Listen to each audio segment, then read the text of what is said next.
उपस्थित रहे हमारे बहुत आदरणीय योग्य श्री मलिका के साथ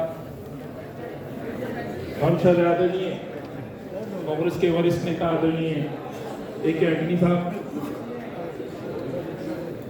आदरणीय मुकुल वासनिक जी, विशेष तौर पर आज इस कार्यक्रम में हमें संबोधित किया आदरणीय श्री P.D. आचार्य जी, आदर के योग्य दीपादास मुंशी जी, पार्षद श्री B.K. हरिप्रसाद साहब, मंच का संचालन करें मेरी सहयोगी रही आदर के योग्य जेनी कौनियाल जी, पूर्व सांसद कृष्णा तीरथ जी, आदरणीय नरेंद्र नाथ साहब, मेजर वेद प्रकाश जी, श्री C.P. मित्तल साहब,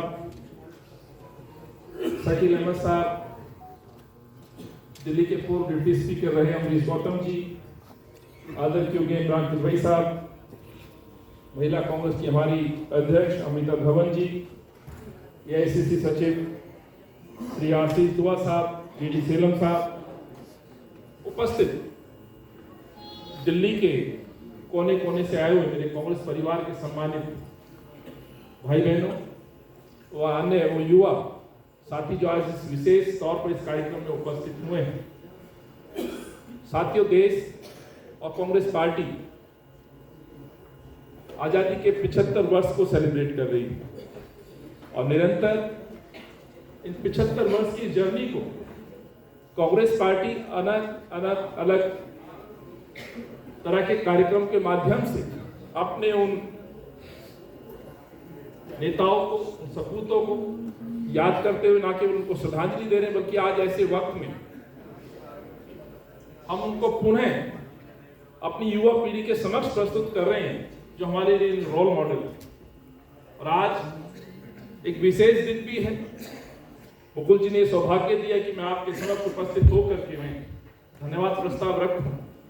धन्यवाद प्रस्ताव आदरणीय आचार्य जी का, जिन्होंने पूरा जीवन, मैं समझता हूं आज जो हम संविधान दिवस को यहाँ सेलिब्रेट कर रहे हैं, उनसे बेहतर और कोई व्यक्ति नहीं हो सकता था उस पर बोलने के लिए। उनसे बेहतर व्यक्तित्व नहीं हो सकता था संविधान की सुरक्षा को लेकर के जो आज चर्चा है पूरे देश में। आचार्य जी का जो पूरा जीवन बीता है, साथियों मैं बताना चाहता हूं, 14वीं और 15वीं जो लोकसभा रही है, आप उसमें न केवल सचिवालय में, भारत की संसद में भी, बल्कि आप पूर्व महासचिव रहे। मैं धन्यवाद देता हूं सर आपका कीमती समय के लिए। और आज बहुत सारा युवा यहाँ बैठा है, कांग्रेस के साथी तो है ही, यहाँ वो तमाम धर्म जाति समुदाय के वो युवा जन है जो इस देश की आत्मा है। और एक डॉक्यूमेंट्री के माध्यम से जो संविधान सभा ने तमाम सदस्यों से राय ली, मशवरा किया और हमने उन नेताओं के प्रारूप को देखा है, शायद हम महसूस कर सकते हैं उस सभा को आज जो इस डॉक्यूमेंट्री के माध्यम से हम सबके बीच में प्रस्तुत की गई। किस तरह से लोकतांत्रिक प्रक्रिया का पालन करते हुए हर आदमी को विचार रखने की आजादी दी, विचारों को पूरी तरह से लंबे डिस्कशन के साथ सुनने का काम किया गया और उस पे अंतिम मोहर लगाई गई। हमारे नेता राहुल जी कहते हैं, कांग्रेस ये कहती है, हर आदमी के अपने विचार होते हैं, उसको आजादी इस देश में, इस मुल्क में अपने विचार रखने की, लेकिन किसी के विचारों को मारना उचित नहीं, किसी विचारधारा को खत्म करना उचित नहीं। इस देश को यदि संयुक्त और मजबूत रखना है तो हर इस मुल्क के आजाद व्यक्ति को आजादी है कि वो अपने विचारों को सरकार के सामने रख सके। आदरणीय आचार्य जी ने बड़े तकनीकी रूप में हमें समझाया और एक डॉक्यूमेंट्री के माध्यम से मैं समझता हूं सीधे तौर तक वो जानकारी हम तक प्राप्त हुई। सो मैं आभार व्यक्त करता हूं अपने नेतृत्व का, आदरणीय खड़गे साहब का जिन्होंने पूरे जीवन भर पार्लियामेंट के अंदर, एंटनी साहब का जो कांग्रेस के नेता होने के साथ साथ इस मुल्क के भी नेता हैं और इस संविधान की रक्षा के लिए निरंतर अपना योगदान देते रहे। धन्यवाद देता हूं मुकुल जी का, धन्यवाद देता हूं हमारे उन साथियों का जो इस टीम में पीछे से काम करते हैं, वॉलंटियर्स का, सेवा दल के साथियों का। जो हमेशा आप लोगों से अपील करते हैं, सहयोग की उम्मीद रखते हैं कि थोड़ा संयम रखें।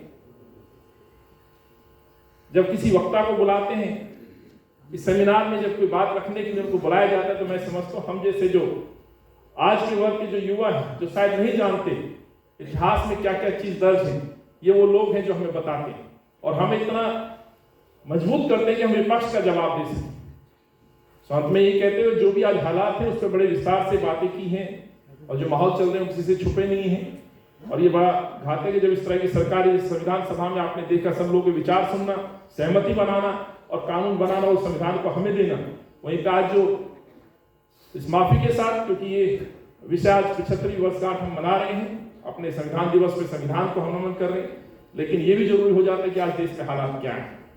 आज अफसोस है किसान बैठता है बगैर किसानों की चर्चा के, पार्लियामेंट में राज्यसभा हो लोकसभा हो, वहां बगैर किसी चर्चा के डिस्कशन के अन्नदाता को 3 काले कानून दे दिए जाते हैं, जिसका विरोध कांग्रेस पार्टी करती है, नेतृत्व करता है, आम जनमानस करता है। और आज वही सरकार 1 साल बाद लगभग 750 किसानों की शहादत के बाद उस बिल को वापस लेती, तो दर्शाता है कि संविधान कहीं ना कहीं इस मुल्क में खतरे में है।